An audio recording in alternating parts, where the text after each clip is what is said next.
చంద్రబాబు నాయుడు గారు సీఎం గా ఉండాలి అనటం లేదు. 15 సంవత్సరాలు కూటమి ప్రభుత్వం ఉండాలి అని మాట మారింది. ఒకప్పుడు అన్నాడేమో పొరపాటున అని నేను అనుకుంటున్నాను చంద్రబాబు అని. అంటే ఫస్ట్ గవర్నమెంట్ వచ్చిన కొత్తలో చంద్రబాబు నాయుడు గారు 15 ఏళ్ళు సీఎం గా ఉండాలని కోరుకున్నారు. తర్వాత మీరు అన్నట్టు కూటమి ప్రభుత్వం బలంగా ఉండాలి, 15 ఏళ్ళు ఉండాలి రాష్ట్రం కోసం అని మాట్లాడారు. దీని వెనక ఇవాళ ఆయన ప్రభుత్వం మీద ఎక్కువ శ్రద్ధ చూపటము, పరిపాలన మీద అనేక అంశాల్లో చంద్రబాబుతో ఇది వెంటనే శాంక్షన్ కావాలని శాంక్షన్ చేయించటము, తన ఇమేజ్ పెంచుకుంటూ పోతున్నాడు. కాపు సామాజిక వర్గం కూడా కీలుగా అబ్జర్వ్ చేస్తున్నది ఏంటి మన పరిస్థితి రాబోయే ఎన్నికల్లో. ఏది ఏమైనా ఇక్కడ తెలుగుదేశము, జనసేన పైన ఉన్నటువంటి, నేను హైకమాండ్ అనక తప్పదు, బీజేపీ, ఈ బీజేపీ వ్యూహం వేరే విధంగా ఉంటది. ఇందాక మిత్రులు చెప్పినట్టు బీజేపీ కూడా బలపడాలనే ఎక్కువ చేయాలనే కానీ ఇంకా ఎంతకాలం ఇలా బలహీనంగా ఉండాలని అనుకుంటది. చంద్రబాబు నాయుడికి మోస్తూ కూర్చోవాలని ఎందుకు అనుకుంటారు వాళ్ళైనా కూడా. సో ఆ స్ట్రాటజీలో ఒకటైతే నేను చెప్పగలను, నాకున్న పక్కా సమాచారం మేరకు ఎట్టి పరిస్థితుల్లో పవన్ కళ్యాణ్ బీజేపీని వదలడు, బీజేపీ పవన్ కళ్యాణ్ వదలదు. ఇది మాత్రం కన్ఫర్మ్ గా చెప్పగలను. తెలుగుదేశాన్ని తర్వాత రాజకీయ పరములు ఎలా ఉంటాయో, ఎలా పక్కన పెడతారో, ఏ విధంగా వాళ్ళకి ఇన్స్ట్రక్షన్స్ ఇస్తారు అన్నది తర్వాత అంశం.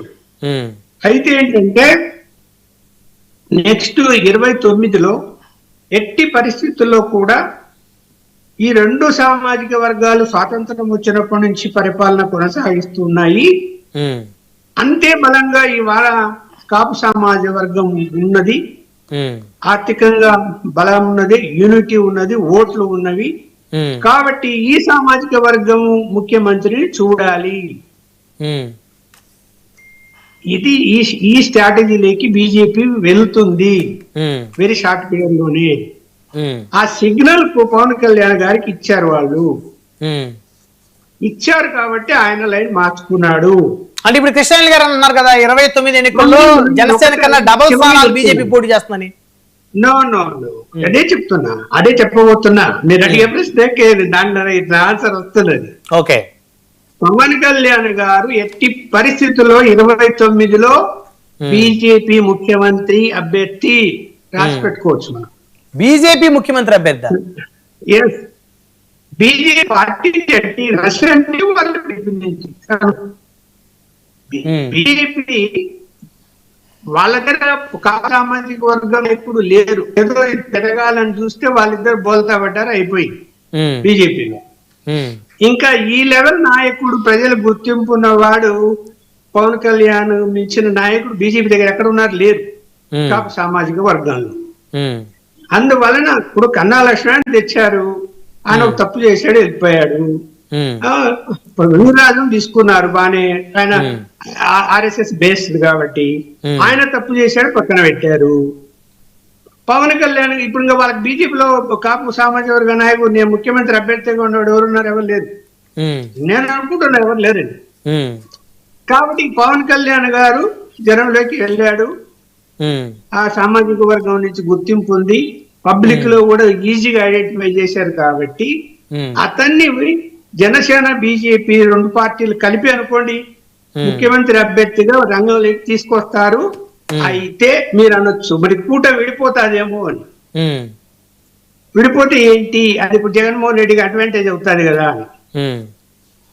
అయితే చంద్రబాబు నాయుడు గారు ఇదే ఆఖరి ముఖ్యమంత్రి, ఆయన వయసు రీత్యా ఇంకో కారణాల రీత్యా నెక్స్ట్ ఒకవేళ ఆ పార్టీ నుంచి వస్తే లోకేష్ రాసు అన్నది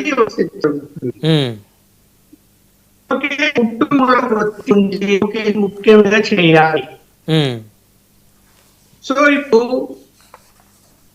లోకేష్ చిన్న వయసులో వాడు, 29లో పవన్ కళ్యాణ్ అవకాశం ఇవ్వండి, కూటమిలోని మీరు ఉండండి, నెక్స్ట్ రాబోయే 34 ఎన్నికల్లో లోకేష్ గారికి అవకాశం ఇస్తాము అని చెప్పేటువంటి పరిస్థితి కనిపిస్తుంది రేపు రాబోయే రోజుల్లో. అంటే టీడీపీని దూరం చేయరు. ఓకే, అంటే అందరూ ఒక మాట మీదకి వస్తారు, కన్విన్స్ చేస్తారు అయితే బీజేపీ పెద్దలు మీరు నాక తప్పదు. చంద్రబాబు నాయుడు గారి మీద గతంలో చేసిన తప్పు మళ్ళీ ఇప్పుడు చేసి బీజేపీ జనసేన వదులుకుంటే జగన్మోహన్ రెడ్డి గారు నెత్తినెక్కి కూర్చుంటారు. నెత్తినెక్కి కూర్చుంటాడు. అందువలన ఆ భయము చంద్రబాబు నాయుడు గారికి ఉన్నది. ఉన్నప్పుడు వీళ్ళు బెదిరించవచ్చు. ఇప్పుడు మా సీట్ల వల్లనే మోడీ గారు పైన అధికారంలో ఉన్నారు, మేము చెప్తే వాళ్ళ వింటారని. వాళ్ళు ఏంటండి, వాళ్ళ స్ట్రాటజీ వాళ్ళకు ఉంటది. ఈయన ఇవాళ బయటికి పోమనంటే ఆడ గవర్నమెంట్ పడిపోతుందా? పడిపోదు. వాళ్ళ స్ట్రాటజీ వాళ్ళకు ఉంది. ఎవరు రావాలో వాళ్ళు వస్తారు, ఎవరు సపోర్ట్ చేయాలో వాళ్ళు చేస్తారు. అందువలన ఇక్కడ చంద్రబాబు నాయుడు గారికి చెప్పుతారు, అయ్యా మనం విడిపోవద్దు, కూటమి ఉందము. మా అభ్యర్థి ఎస్ కళ్యాణ్ గారు బీజేపీ అభ్యర్థి కూడా కాదు, ఆయన జనసేన